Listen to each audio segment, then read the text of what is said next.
Okay, let's just get right into it. On Wall Street, you hear a lot of big numbers, right? But every now and then, a number comes along that just stops you in your tracks. The kind that makes you go, wait, what's really going on here?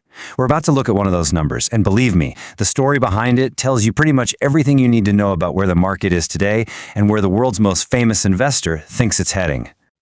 And there it is, $382 billion. That's the record-smashing pile of cash that Warren Buffett's company, Berkshire Hathaway, is sitting on right now. I mean, to put that into perspective, that's bigger than the entire economy of a whole lot of countries. It's just an unbelievable war chest. And this, right here, is the central mystery we're going to unpack. Look, Warren Buffett is famous for one thing, buying great companies. He's not famous for hoarding cash. So the question is, why now? Why this much? What on earth is he waiting for? Well, to really get his strategy, we first have to understand the market's very recent trauma. To get why Buffett is being so cautious, we've got to rewind the clock just a little bit to the spring of 2025. The market felt pretty stable, but a single announcement was about to send absolute shockwaves through the global economy and unleash a kind of volatility that almost nobody was ready for. It all kicked off on April 2nd with this announcement of huge new tariffs, and the market's reaction? It was instant, and it was ugly. The Dow just cratered, losing over 4,000 points in 2 days. But then, just as the panic was really setting in, there was this sudden reversal on April 9th, which sparked a massive rally. The whiplash was just insane. By the end of June, the major indexes were hitting new all-time highs. It was like you could almost pretend the whole thing never even happened. But something definitely did happen. In those two just incredibly chaotic days in April, the market vaporized $6.6 trillion in value. That was the largest two-day loss in history. An event like that, it leaves a scar. And this quote from Senator Adam Schiff, it just nails the feeling at the time. This wasn't just numbers on a screen for traders. This was real people with real retirement accounts, watching their savings just go up in smoke. It was a brutal reminder of how fast things can turn, and that memory is absolutely shaping decisions now for everyone. So that crash, it was a massive wake-up call. And now, even with the market back at these all-time highs, some of the most respected people in finance are pointing to some serious warning signs. Signs that suggest this calm we're in right now might not last. So how does Warren Buffett himself take the market's temperature? Well, he uses this metric that's so tied to him, it's literally just called the Buffett indicator.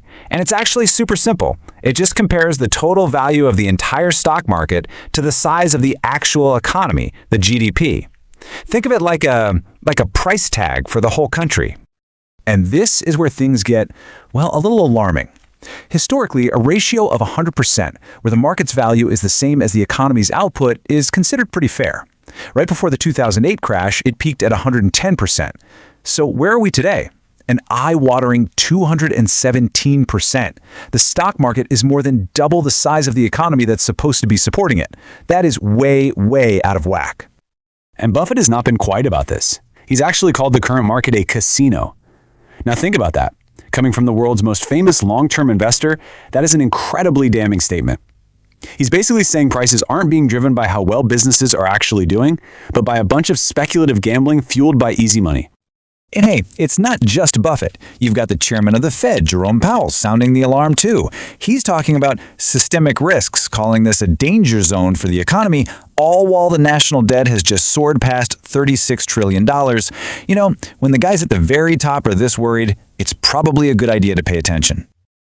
Okay, so we've got a volatile market. We've got flashing red indicators from the experts. So how does the Oracle of Omaha respond to all this? Not by panicking. Nope. He responds with a very deliberate, very methodical playbook that he's been running for years now. And here's the absolute key to the whole thing. For 12 straight quarters, that's 3 full years, Berkshire Hathaway has sold more stock than it has bought. This is not a reaction to a bad week or a bad month. This is a sustained, long-term strategy of slowly and deliberately reducing his exposure to what he clearly sees as a very, very expensive market. And if you look at the specifics from just the last quarter, you can see it in action. Sure, there were some pretty big buys, like a brand new multi-billion-dollar bet on Google's parent company, Alphabet. But the selling is even more telling. Berkshire trimmed its gigantic position in Apple by 15%, sold off another slice of Bank of America, and they completely dumped their entire position in the homebuilder D.R. Horton. These are not random moves. They're very targeted. And this is what's so brilliant about it. Even after selling 42 million shares of Apple, it is still, by far, Berkshire's biggest holding. So this isn't a vote of no confidence in Apple at all. This is just what a smart, disciplined investor does. When one of your positions has grown so huge and the rest of the market feels kind of bubbly, you trim your winners. You take some profit off the table. So all of this, the giant cash pile, the constant net selling, the strategic trims, it all ties back to a single core philosophy that has guided Buffett for more than 60 years. It's not about trying to predict when the next crash will happen. It's about being prepared for whatever comes next. He said it himself in his most recent letter to shareholders. He's not thinking about the next quarter or even the next year. He's thinking in decades. I mean, that one idea right there is what separates him from almost everyone else playing the game on Wall Street. And his whole philosophy really boils down to this simple three-step process.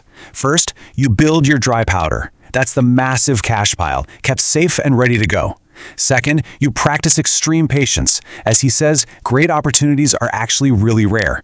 And then third, when that perfect opportunity finally shows up, usually when everyone else is freaking out, you act decisively and you go big. And that really brings it all home. That $382 billion in cash, that's not the goal, it's just the tool. Buffett doesn't want to hold cash. He wants to own fantastic businesses for the long run. The cash is simply the weapon that gives him the power to buy those businesses when they eventually and inevitably go on sale.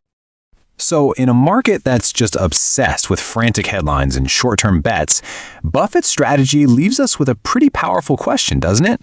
In a world that runs on fear and greed, maybe the biggest advantage isn't being the fastest or the most complicated, but just having the discipline to be patient.